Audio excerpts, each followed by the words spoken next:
안녕하십니까. YTN 시청자를 위한 옴부즈맨 프로그램 시청자의 눈입니다. 먼저 뉴스 진단 시간입니다. 이번 주엔 부동산 안정화 대책 관련 보도를 모니터했습니다. 최미듬 시청자 평가원과 경제부 김원배 기자 나오셨습니다. 안녕하십니까. 새 정부 들어서 벌써 두 번째 부동산 대책이 나왔습니다. 지난 6월에 이어서 약 2달 만에 발표인데요. 평가원님은 관련 보도 어떻게 보셨습니까? 네, 정부는 지난 6월 과열 양상을 보이고 있는 주택시장의 안정화를 위해 6.19 부동산 대책을 발표했습니다. 국토교통부와 관계부처가 합동으로 발표한 지난 부동산 대책에 따르면 청약시장 과열 진정을 위해 서울 전역 전매 제한 기간이 소유권 이전 등기 시까지로 강화되었고 재건축 조합원에 허용되는 주택수가 제한되었습니다. 청약주택과 재건축 아파트가 가격 상승을 주도하고 있다고 판단했기 때문입니다. 또한 기존 37개 지역의 경기도 광명, 부산 기장군, 부산 진구 등 3개 지역을 조정 대상으로 추가하고 조정 지역의 주택담보대출 비율과 총 부채 상환 비율을 강화했습니다. 부동산 투기가 실수요자에게 미치는 악영향을 방지하고 국지적 과열에 대응하겠다는 것입니다. 부동산 대책의 실질적인 효과가 가시화되기 위해서는 일정 시간이 필요하겠지만 6.19 부동산 대책 발표 이후에도 7월 집값 상승률이 올 들어 최고치를 기록하는 등 시장 분위기가 나아지지 않은 것으로 평가됩니다. 이에 정부는 부동산 과열 양상이 소강되지 않고 있다고 판단해 8월 2일 두 번째 부동산 대책을 발표했습니다. 지난 6월에 발표된 부동산 대책과 정부가 새로 발표한 대응 방안의 차이점은 무엇인지, 규제의 강도와 핵심 사항이 어떻게 변경되었는지에 대한 설명 부탁드립니다. 네, 부동산 대책이 나올 때마다 관심은 많은데 내용이 너무 복잡해서 알기 어렵다 하는 분들도 계시거든요. 김원배 기자, 이번에 나온 대책의 가장 큰 핵심은 뭡니까? 네, 이번 8.2 부동산 대책은 6.19 대책과는 비교가 불가능할 정도의 초강력 규제를 담고 있습니다. 네. 이번 8.2 부동산 대책은 집값 상승을 억제하기 위해 보유세 강화를 제외한 거의 모든 규제책을 담고 있습니다. 우선 6.19 대책의 내용을 보면 경기도 광명시와 부산 기장군 그리고 부산 진구 등 3개 지역을 조정 대상 지역으로 추가해 재당첨 제한 등의 규제를 적용하기 시작했습니다. 또 서울 강남 4구 이외의 나머지 서울 21개 구의 민간 택지에 건설되는 아파트에 대해서도 소유권 이전 등기 때까지 분양권 전매를 금지했습니다. 그리고 조정 대상 지역에서 주택담보대출을 받을 때 적용되는 담보인정비율 LTV와 총부채 상환 비율 DTI를 각각 10%포인트씩 인하했습니다. 이와 함께 조정 대상 지역의 재건축 아파트 조합원이 분양받을 수 있는 아파트 수를 최대 3채에서 1채로 축소했습니다. 네. 6.19 대책에 포함된 규제의 강도와 관련해서는 시장의 예상보다 약했다는 것이 당시 전문가들의 대체적인 평가였습니다. 결국 6.19 대책 이후에도 집값 상승세가 확산하자 정부는 이번 8.2 부동산 대책을 통해 초강력 규제책을 들고 나왔습니다. 8.2 부동산 대책은 주택 투기를 주도하고 있는 다주택자와 투기 수요가 몰리고 있는 재건축, 재개발을 정조준하고 있습니다. 네. 다주택자에 대한 규제책은 다음 질문에 대한 답변을 통해 자세히 말씀드리겠고, 지금은 재건축, 재개발 투기 수요를 막기 위한 대책부터 설명하겠습니다. 정부는 재건축, 재개발에 대한 투기를 막기 위해 이번 8.2 부동산 대책을 통해 투기 과열 지구를 6년 만에 부활했습니다. 지난 3일자로 투기 과열 지구로 지정된 곳은 서울 전 지역과 경기도 과천시 그리고 세종시의 행정중심 복합도시 건설 예정 지역 등 27곳입니다. 네. 투기 과열 지구로 지정된 곳에서는 지난 3일부터 재건축 조합원 지위 양도가 제한됐습니다. 이 말이 무슨 뜻이냐 하면 서울 전 지역과 과천 그리고 세종에서는 지난 3일부터 재건축 예정 아파트를 사더라도 조합원 자격을 인정받지 못한다는 것입니다. 네. 즉 구입한 아파트가 재건축을 하고 난 이후에도 새 아파트를 받지 못하고 현금으로 청산한다는 뜻입니다. 재건축 아파트를 사는 이유가 재건축 이후 새 아파트를 100% 가질 수 있기 때문이었는데 이것이 불가능해진 것입니다. 네. 이번 8.2 부동산 대책 가운데 가장 강력한 것이 바로 이것입니다. 이 조치로 인해 투기 수요가 집중적으로 유입됐던 서울 강남 등지의 재건축 아파트 단지들은 큰 충격을 받은 상태입니다. 또 한 가지 강력한 규제는 투기 과열 지구에 있는 재개발 조합원의 분양권에 대해 소유권 이전 등기 때까지 전매를 금지하는 조치입니다.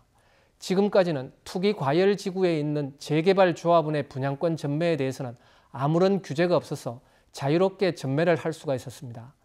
이에 따라 시세 차익을 노린 투기 수요가 재개발 지역의 주택 등으로 지속적으로 유입됐습니다.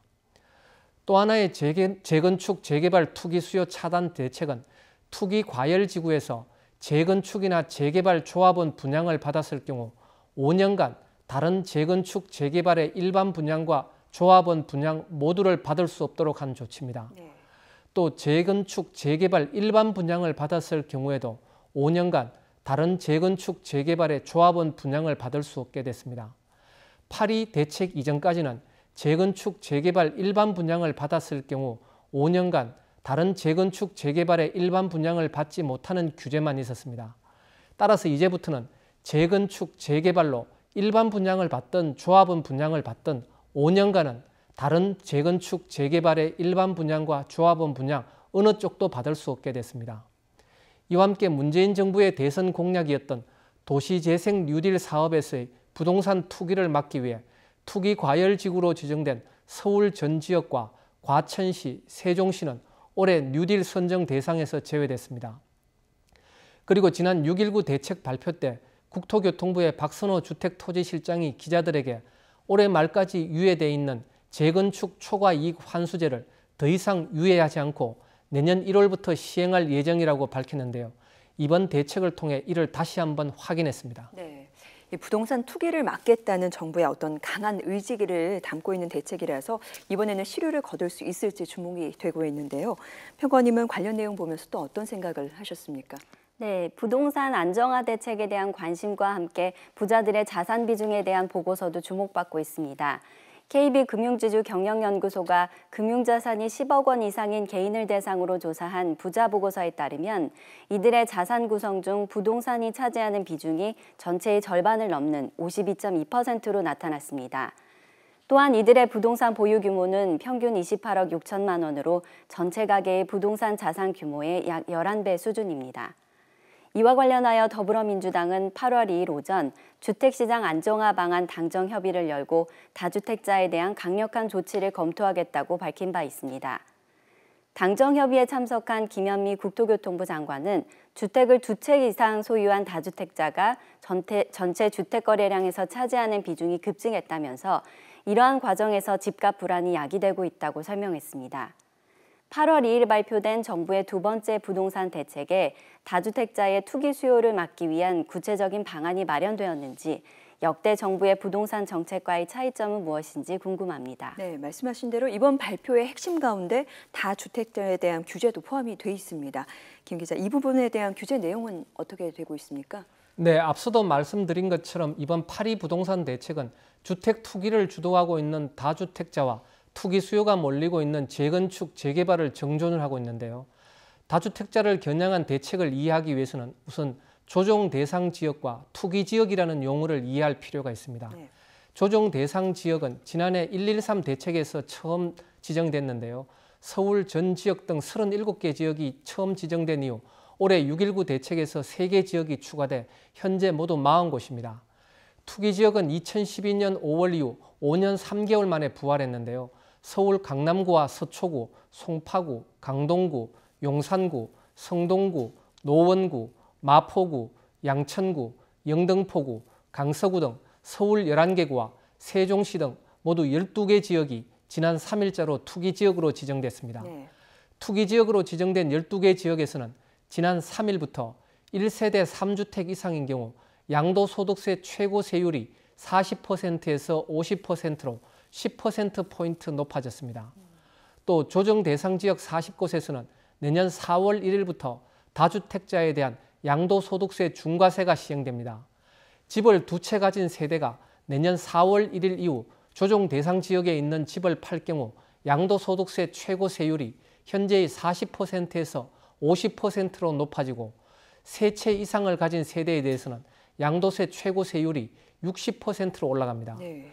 그리고 지난 3일부터 서울 등 조정 대상 지역에서 주택을 구입할 경우에는 1세대 1주택이라도 2년 이상을 살아야 양도세 비과세 혜택을 받을 수 있게 됐습니다.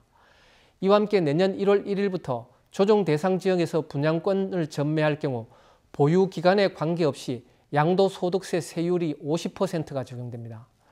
다주택자에 대해서는 금융 규제도 강화됩니다. 투기지역에서 주택담보대출을 받을 경우 지금까지는 1인당 한 건으로 제한되어 있는데 이번 대책을 통해 세대당 한 건으로 강화됐습니다. 주택담보대출이 없는 다른 세대원을 통해 추가로 대출받는 것을 차단한 것입니다. 그리고 투기과열지구와 투기지역에서는 주택 유형과 대출 만기 그리고 대출 금액 등에 관계없이 담보인정비율 LTV와 총부채 상환비율 DTI가 각각 40%로 낮아집니다. 또 주택담보대출을 이미 받은 세대가 추가로 주택담보대출을 받을 경우에는 LTV와 DTI가 각각 30%만 인정됩니다. 마지막으로 다음 달부터 투기과열지구에 있는 거래가격 3억 원 이상의 주택이나 분양권, 입주권을 살 경우에는 자금 조달 계획과 입주 계획을 의무적으로 신고해야 합니다. 다주택자에 대한 국세청의 자금 출처 조사 가능성을 열어둔 것입니다. 앞서도 말씀드린 것처럼 이번 8.2 부동산 대책은 다주택자와 재건축, 재개발을 겨냥한 것인데요.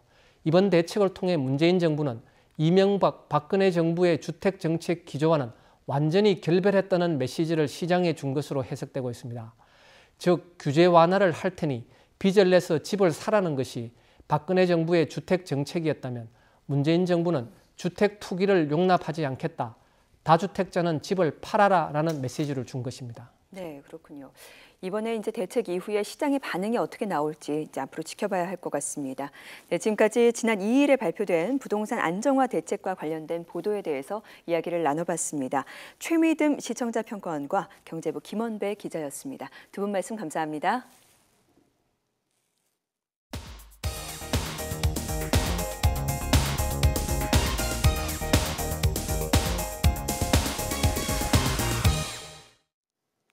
지상파 DMB 채널인 YTN DMB 프로그램을 평가하는 내가 본 YTN 순서입니다. 이번 주에는 구석구석 코리아와 뉴스나이트에 대한 정은정 평가원의 의견을 들어보겠습니다. 시청자 여러분 안녕하세요. YTN DMB 시청자 평가원 정은정입니다. 여름 휴가철을 맞아 여러분은 어느 곳으로 피서를 떠나셨나요? 피서란 더위를 피해 시원한 곳으로 간다는 뜻이기도 한데요. YTN DMB의 구석구석 코리아에서는 지난 방송을 통해 여름의 더위를 피할 만한 시원하고 재미있는 여행지를 소개해줬습니다.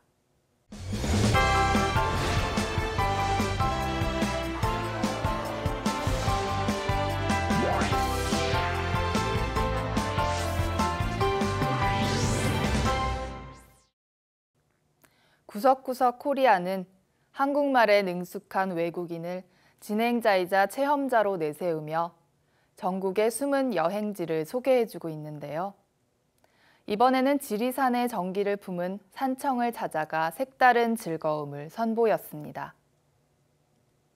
여름하면 해수욕장이나 계곡을 떠올리기 쉬운데요.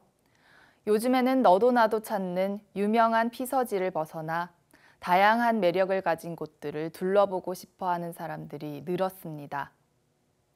구석구석 코리아는 그런 욕구를 반영한 여행지로 경남 산청을 둘러봤는데요. 산청은 먼저 동의보감의 본고장으로서 한의학과 약초를 체험해 볼 수 있는 전통 한방 휴양 관광지의 면모를 보여주고 있습니다. 지리산에서 나는 좋은 약초, 좋은 환경, 그리고 땅의 기운 등이 종합된 장소로서 산청에 동의보감촌이 생겨났다는 것인데요. 진행자인 아비가일은 한의사의 진맥을 통해 자신의 몸 상태를 측정해보고 한방 체험을 합니다. 배에 냉기가 있다는 진단을 받아 한의사와 함께 약초 베개를 만들고 뜸 치료를 받는가 하면 침을 맞기도 하는데요. 우리에게는 익숙한 모습일 수 있는 한방 치료를 서양인인 진행자가 체험해봄으로써 새삼 흥미롭게 느껴졌습니다. 기체조를 하는 진행자의 모습 또한 동의보감촌의 다양한 여행 콘텐츠를 보여주는 장면이었습니다. 동의보감촌이라는 특성에 맞게 여러 가지 체험을 볼 수 있었던 점은 좋았지만 산청이 동의보감촌으로서 주목을 받게 된 지리적 특성과 역사적 환경을 지도와 간략한 설명으로 먼저 언급해 주었다면 산청에 대한 이해가 더욱 깊어졌을 거라고 여겨집니다. 동의보감촌 못지않게 산청에서 빼놓을 수 없는 곳이 바로 경호광이라고 하는데요. 경호광의 풍경과 시원한 물줄기를 보는 것만으로도 더위가 가시는 느낌이었습니다. 래프팅 체험을 할 수 있는 곳은 여러 곳이 있지만 경호광의 래프팅은 웰빙 래프팅이라는 컨셉을 내세웠는데요. 하지만 다른 래프팅 체험과 크게 다른 것이 없어 조금 의아했습니다. 래프팅 체험만으로도 시청자들에게 시원한 볼거리를 제공할 수 있었던 만큼 무리한 설정은 없어도 될 요소였다고 생각됩니다. 래프팅 체험을 한 후에는 청정 1급수에서만 사는 민물고기 은어를 낚는 체험도 할 수 있었는데요. 경호광은 전국 최대 은어 서식지라고 합니다. 놀림 낚시라는 방법을 통해 은어를 낚는 진행자의 신명난 모습이 방송을 보는 시청자의 입장에서도 어깨를 들썩이게 했습니다. 좋은 여행에는 맛있는 요리도 빼놓을 수 없는데요. 비린내가 적은 은어를 매콤하게 조린 은어조림과 머리부터 꼬리까지 겉은 바삭하고 속은 촉촉하게 튀겨낸 은어튀김을 맛보는 진행자의 모습이 군침을 돌게 했습니다. 시원하면서도 부드러운 맛이 난다는 맛 표현을 듣고 있으면 얼른 산청에 가서 은어 요리를 먹어보고 싶다는 생각이 들 정도였습니다. 구석구석 코리아가 한국 사람들은 물론 외국인 여행자들에게도 숨은 여행지를 소개해 주려는 기획 의도를 가진 만큼 지난 방송에서 소개한 산청이라는 새로운 피서지는 굉장히 매력적인 요소들을 갖추고 있었습니다. 구석구석 코리아 산청편은 여름에 걸맞는 재미난 체험과 먹을거리를 군더더기 없이 깔끔한 구성으로 전해주면서 시청자들에게 여름의 즐거움을 느낄 수 있게 해줬는데요. 한 가지 아쉬운 점은 전체적인 내용을 볼 때 지리산의 정기를 품은 곳이라는 제목이 조금 어울리지 않는 것 같다는 점입니다. 동의보감과 경호광, 은어로 대표되는 산청을 표현할 보다 신선하고 간결한 제목을 달았다면 좋았을 것 같습니다. 하지만 구석구석 코리아는 여행의 여러 가지 요소들을 잘 담고 있는 데다 진행자의 밝고 신난 모습이나 성우의 익살스러운 내레이션, 정보를 적절히 전달해주는 자막 등 프로그램의 전체적인 분위기도 꽤 자연스러운데요. 구석구석 코리아는 프로그램의 길이는 길지 않지만 시청자들이 일상을 잠시 떠나볼 수 있게 해주는 기분 좋은 스낵컬처로서도 손색이 없어 보입니다. 구석구석 코리아가 앞으로도 어떤 여행지를 소개해 줄지 벌써 기대가 됩니다.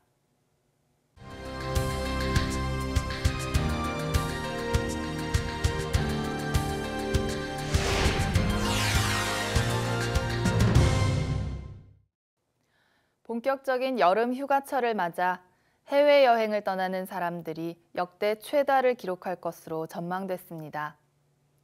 최근 우리나라도 휴가를 장려하기 시작했지만 여름 휴가만큼 긴 휴가를 즐길 수 있는 일이 많지 않기 때문에 여름 휴가철을 통해 해외로 떠나는 분들이 더욱 많을 텐데요. 소중한 휴가를 망치지 않기 위해서는 주의해야 할 점들도 있습니다. 바로 낯선 나라의 환경에서 접할 수 있는 감염병의 위험인데요. 설레는 마음에 자칫 소홀할 수 있는 감염병에 대한 유익한 정보를 YTN이 보도했습니다. 세계보건기구인 WTO가 최고 경계령을 발동한 조류 인플루엔자는 세계 곳곳에서 주의해야 할 감염병이라고 합니다. 뉴스는 조류 인플루엔자로 인한 조류 살처분 장면과 함께 전문가이자 권위자인 WTO 사무총장의 관련 발언을 먼저 소개하면서 감염병의 심각성을 보다 신뢰성 있게 전달하고 있습니다. 특히 조류 인플루엔자로 281명이 사망한 중국을 여행할 때는 살아있는 닭과 같은 가금류가 있는 곳은 피해야 한다고 합니다. 필리핀이나 베트남 등 동남아시아 지역과 중남미는 지카 바이러스를 조심해야 하며 중동 여행자는 메르스 유입 위험이 있어 낙타와의 접촉을 피하는 게 좋다고 하는데요. 낙타와의 접촉을 주의해달라는 질병관리본부장의 발표를 함께 전하며 정보의 신뢰성을 높였습니다. 이어 국내외를 막론하고 비브리오 폐혈증과 콜레라 같은 감염병을 예방하기 위해선 물과 음식을 반드시 끓여 먹고 손을 깨끗이 씻어야 한다는 내용도 추가함으로써 여름철 감염병에 대한 전반적인 주의사항을 일목요연하게 정리해줬는데요. 다만 걸리기 쉬운 감염병과 대처법을 소개하는 데 그치지 않고 관련 예방접종이나 감염병별 의심 증상 등도 함께 다뤘다면 더욱 도움이 되었을 것 같습니다. 감염병에 대한 주의를 당부한 YTN의 이번 보도는 휴가철에 잊기 쉬운 건강 정보를 되새길 수 있도록 신경 씀으로써 정보성과 유용성을 높인 뉴스였다고 생각됩니다.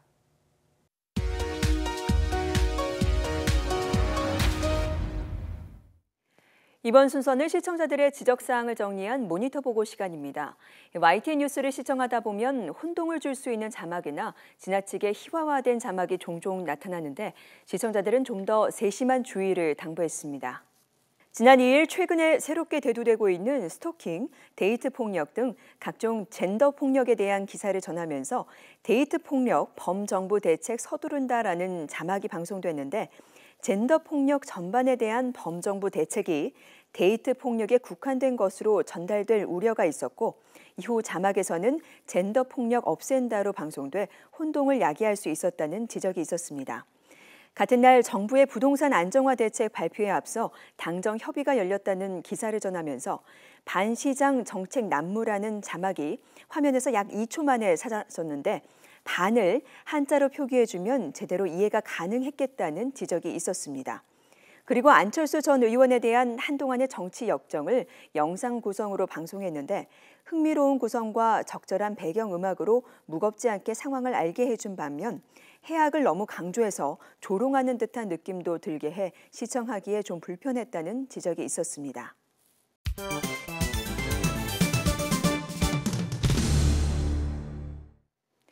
언론 전문가로부터 우리 언론의 문제점과 발전 방향 등을 들어보는 매체 비평 시간입니다. 오늘은 정대철 한양대 교수로부터 뉴스 보도의 특정 프레임에 대한 문제점이라는 주제의 논평을 들어보겠습니다. 뉴스를 구성하는 요소가 무엇일까? 여러 각도에서 조명되고 있지만 뉴스도 주제에 따른 내용과 상황으로 구성되어 있습니다. 상황은 환경적 조건, 즉 배경이나 분위기가 형성되는 요소들이고 내용은 의미나 가치에 대한 방향을 중요 요소로 삼고 있습니다. 경우에 따라서 우선순위는 달라지겠지만 내용과 상황은 주제를 알리고 설명하는 데 필수 요소가 됩니다. 내용을 보완하는 상황이냐, 상황을 보완하는 내용인가에 대한 문제입니다. 하지만 뉴스는 상황보다 내용에 대한 설명을 더 중요하게 다루는 특성을 가지고 있습니다. 내용이 목적이고 상황은 수단적 역할을 하는 것으로 알고 있습니다. 최근에 다뤄졌던 보도 중에서 내용과 상황이 좀 더 명확하게 드러날 수 있으면 좋겠다는 의견이 나오고 있습니다. 적폐청산과 장관직 지명과 관련한 출신 지역에 대한 보도에 대해서 수단과 목적, 즉 내용과 상황의 관계가 석연치 않다는 점입니다. 적폐 관련 뉴스는 개혁을 정당화하는 목적으로 연결되고 있다는 지적도 나옵니다. 반면에 적폐의 효과적 가치가 무엇인지도 헤아릴 수 있어야 하는데 적폐청산에만 치중하는 보도라고 합니다. 이해나 공감을 얻는 보도가 되려면 국가적이나 국민적 이익에 수반하는 전체적 프레임으로 가야 됩니다. 장관 인사는 능력보다는 지역 편중이라는 보도로 비춰집니다. 지역차별 문제는 안배나 탕평을 넘어 개혁의 추진력으로 이어지고 있습니다. 12년 만에 호남 출신 검찰총장, 호남 지역이 60% 등등은 지역차별을 넘어 시대적 과제를 해결하는 능력에 비중을 두는 인사정책에 더 중요하다고 봅니다. 지역적 특성보다는 능력적 특성이 부각되는 보도를 기대합니다. 개혁이나 적폐청산의 결과에 대해서 수없이 경험해 왔지만 반복되고 그 나물이 그 나물이다라는 평가에 대해서 편견이라고 치부하기도 어렵습니다. 되고 안 되고 맞고 틀리고를 재단한 가치가 무엇인가를 생각하는 뉴스를 기대하는 시청자도 고려해야 합니다. 적폐나 개혁의 이름으로 국력이 소모되는 것은 아닌지, 더 중요한 과제가 뒤로 밀리지 않는지를 살피는 뉴스 보도도 생각해 볼 일입니다. 4대강이나 방산비리는 풍선처럼 떴다가 바람 빠지면 사라지는 하루살이 뉴스가 무엇 때문인지, 또 내외한의 위기를 걱정하는 내용을 밝혀주는 뉴스 프레임도 중요한 때라고 봅니다. 뉴스 보도는 그날의 가치보다는 미래나 앞을 생각하는 발전과 안정을 도모하는 가치지향적인 프레임으로 나아가야 합니다. 옆으로 빠져가고 당장의 상황에 매몰되면 그동안 우리가 경험했던 악순환의 반복을 조장하는 보도가 될 뿐입니다. 비판과 감시의 눈이 회복되는 뉴스 프레임을 바라고 있습니다. 시청자의 눈은 시청자 여러분의 참여를 기다리고 있습니다. YTN 홈페이지 시청자 의견 코너에 글을 남겨주시면 좀 더 정확하고 공정한 방송을 만드는 데 참고하겠습니다. 이번 주 순서는 여기서 마치겠습니다. 함께해 주신 여러분 고맙습니다.